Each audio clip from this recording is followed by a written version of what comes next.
Now, residents of Cotton Tree, community groups, students, church members, and justices of the peace in Trelawney today marched against the brutal attack on a family that left 15-year-old Jamelia Cole dead. As we hear in this report, stakeholders are worried about the pace of the police investigation. It's why they're urging those who know something to share the information. Leading Tuesday's call to action were two boys, not more than 6 years old, signs in hand, and at times hoisted high over their heads. They chanted, "Justice! Justice! Justice! Justice! Justice! Jamelia! Dressed in black and under the watchful guard of the police, the march started at Cotton Tree where the brutal attack took place.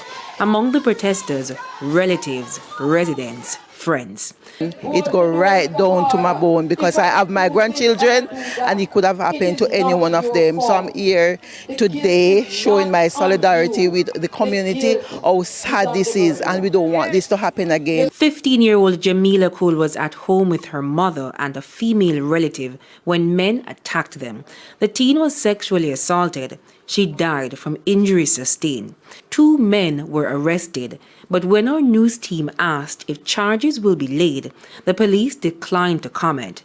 They are, however, urging people with information to come forward. And so when the march ended in Albertown, more pleading to the public. This one has to be cleared up. This is a gruesome and a cruel act taking place on a beautiful and a young angel. And we have to speak up. Somebody must know something.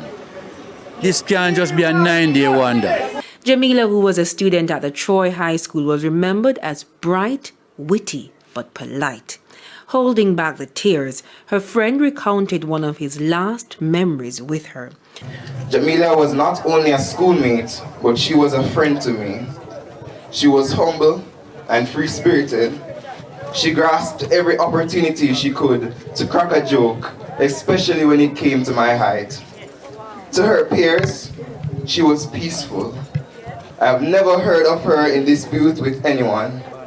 She was a light that shone so brightly.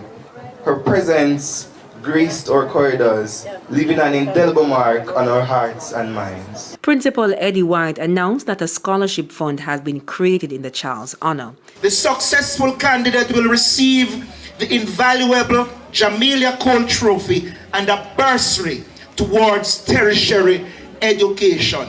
Jamelia's voice must not be muted. She must never, ever be forgotten. In this manner, we hope to always keep the memory of Jamelia alive. A monument is also being considered in her memory in the Cotton Tree community. Jamelia Maitland, TVJ News.